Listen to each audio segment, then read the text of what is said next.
Okay, let's have a little round table since some of you are new here. How does that sound? Sounds good? A murmur of low approval went up around the room. It was a pretty tacky room, too. I wasn't sure why they'd settled on the dining room, but then again, it had been hosted at Meatloaf's house, so what could you expect? The other rooms were too cluttered with faded merch to be suitable, and the table was big enough to seat everyone assembled, among other things. The speaker, Paul, I reminded myself, stood up. The apple in his throat bobbed a mile a minute as he spoke, and I wondered if it was because of nerves on his part or just because he was too gangly and too eager to get started. Hi everybody, I'm Paul. You all know me, I kind of got this thing together. Now I know you're all thinking that's because I'm trying to lead this thing. No, just like the rest of you, I'm pretty much just kind of curious and wanted to crowdsource a project with the lowest possible risk. Polite clapping from the older gentleman whom I hadn't met before. No one else clapped. Sitting back down, Paul was displaced by Meatloaf. Meatloaf, actual name unknown because he refused to use his actual name in order to avoid tainting the process because he was a gigantic tool, had usually been flanked by a few aging groupies. He didn't speak much, and when he did speak, it was in grunts. Long ago, he'd probably been severely overweight, but years of only the training you could do in the comfort of your own basement had long since made him freakishly muscular, or at least given him the appearance of strength stretched over a beer-sated gullet. Meatloaf didn't say much, simply mentioned that he didn't want his house messed up. And no stains on the band posters. Without thinking, I looked to the wall. A few of the posters were well treated, but most had crumbled away to age and neglect. Faces half rotten from air and humidity looked back at me. Meatloaf's tastes were actually pretty mainstream if the popular bands pictured were an example. No one else looked. No one else seemed to care.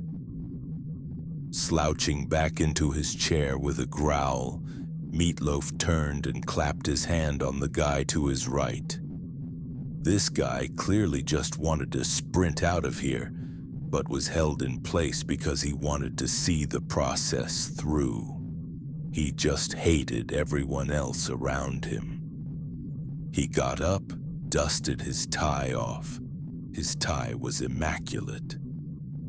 It's a pleasure to work with you all.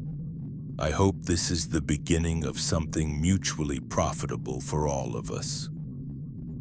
Brief, concise. Nameless sits back down, stares right at me, smiles. Next up is Gentleman. Gentleman doesn't care about anyone here either, but that's because they all look up to him. He doesn't have a degree, hasn't held a job in many years, isn't particularly successful in his personal life from the snippets of conversation I've heard. And yet something about him screams, "Listen to me," and we do. He's been holding his hat at his side the entire time, as if we're in the presence of a higher authority. Maybe he's supposed to be the higher authority. Friends, we're taking a bold step here, and I am honored to have made the cut to work with all of you. Though I realize my arrival held the actual date back by a week, you have my assurance none could be more honored to be here than I. Thank you. Thank you. Meatloaf is tearing up. Everyone claps. Paul looks upstaged, but too much of a coward to do anything about it. That leaves the guy with the sunglasses. He's been listening to his police radio the entire time, but there's no sense of worry. This is a big town, and these are little people. No one is quite successful enough to warrant attention or unfortunate enough to automatically attract suspicion. No one cares about what is about to happen. My wrists itch against the hempen cloth and Meatloaf's crappy hardwood table. Sunglasses takes his off, spits some gum into his hand, wads it under the table. I hate introductions. Let's just get this over with, right? How do we go about it? Paul smirks, a little smirk, the kind that suggests he wants to drag this moment out and show everyone how smart he is. But being Paul, he messes even that up. Yeah, okay, so I got this book from I guess you could say a fair weather friend of mine. Real lonely, didn't seem much to care what we used it for so long as I spent a day with him. Seemed disappointed in the end, but aren't they always? Laughter. Well, she also gave me this, and you know, it's important we use it. The object he placed on the table was cold old metal, its edge a dull promise in the dim light. It wasn't designed for any noble or simple task. The grooves along its length spoke of a single grim purpose. So what I'm saying is that, we've got to make a sincere offering to get attention from the entity. A commitment. So that's why I brought her here, and that's why we're all gathered today. If we don't all participate, you know, entities like this can get pretty fickle about who they answer to. A pause. Paul loses his verbal footing. Everyone looks nervous. I don't think Sunglasses is even 100% sure this'll work. He just wants to see something happen. But Gentleman laughs and the awkward silence is broken. Everyone is friends again. Well then, what are we waiting for? I'm not getting any younger. Mortimer, why don't you do the honors and make the first gesture? Meatloaf, I knew there was a reason I felt like his name should have an M to it. Gets up grumbling. He stops grumbling when he looks at me, though. I don't know if it's the gag or the fact we're staring each other dead in the eye, but I've long since stopped feeling like screaming. Just get on with it, I'm thinking. If a bunch of crazy people are going to end me, get it over with. But Mortimer can't at first. He starts to wuss out, and then the rest of the little group starts a low, insistent chant, and before long he's picked up the object and is moving towards me, and I can't bring myself to close my eyes. And a sharp, bright fire erupts in my leg, and to my surprise it's a clean, shocking pain, but even more I find myself consumed by a sudden, boiling anger. Angry that this is so clumsy, angry at myself for being here, angry at everything.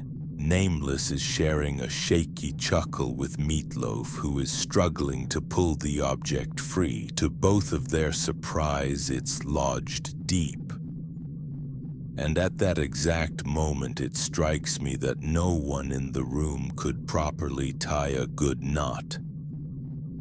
With a twist and a gasp I didn't know I had in me, I fall to the floor just as the object comes free. They've pulled too hard, and its momentum carries it in a wide, uncontrolled arc.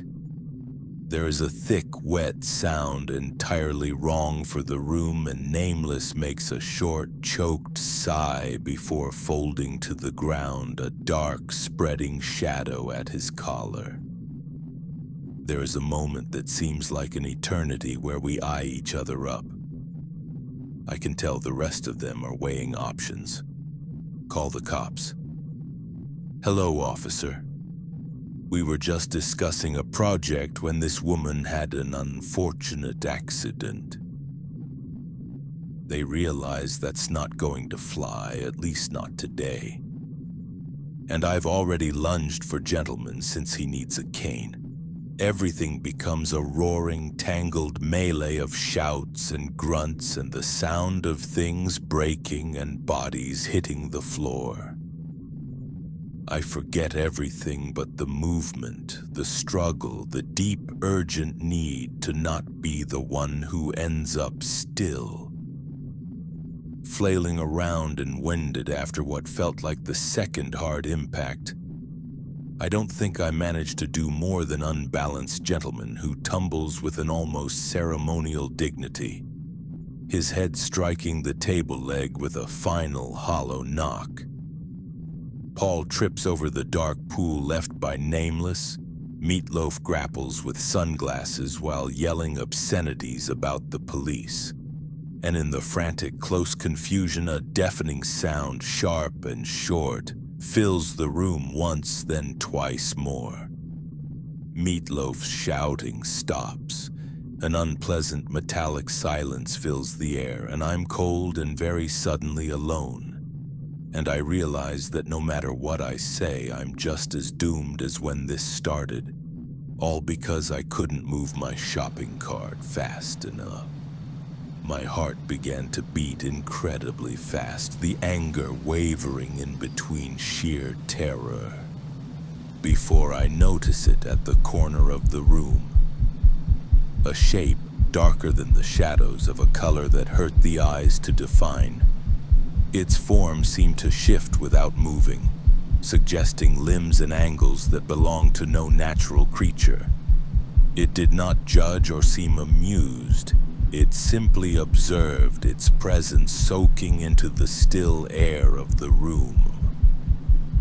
Finally, it speaks. Its voice not a sound, but a vibration felt in the teeth and the bones of the skull. Good afternoon. It seems I am at your beck and call, most unexpected summoner. I find myself pleased with the energy of your offering, much more so than I thought I would be. Name whatever it is that your heart desires.